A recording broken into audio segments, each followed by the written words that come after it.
एक दिन द्वारका में सत्यभामा को अपने सौंदर्य और महत्व पर बहुत गर्व हो गया। उन्हें लगता था कि कृष्ण उनसे सबसे अधिक प्रेम करते हैं।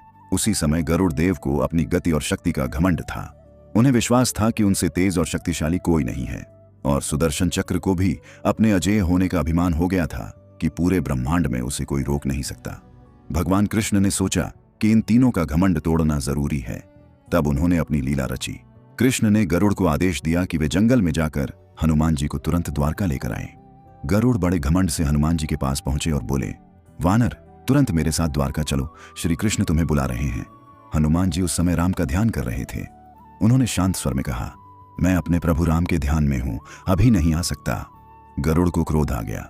उन्होंने हनुमान जी को बलपूर्वक उठाने की कोशिश की, लेकिन उसी क्षण हनुमान जी ने अपनी पूंछ से गरुड़ को लपेट लिया और उन्हें बहुत दूर समुद्र में फेंक दिया।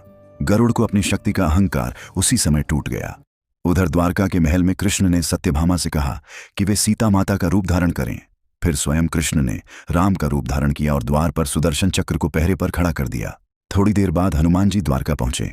सुदर्शन चक्र ने उन्हें रोकते हुए कहा, बिना अनुमति अंदर नहीं जा सकते।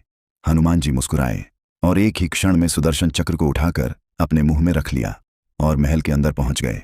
अंदर पहुंचकर जब उन्होंने कृष्ण को राम के रूप में देखा तो तुरंत दंडवत प्रणाम किया। लेकिन जब उन्होंने सत्यभामा को देखा तो बोले, प्रभु, माता सीता कहाँ हैं? ये दासी यहाँ कैसे बैठी है? यह सुनते ही सत्यभामा का भी घमंड टूट गया। तभी हनुमान जी ने अपने मुंह से सुदर्शन चक्र को बाहर निकाला।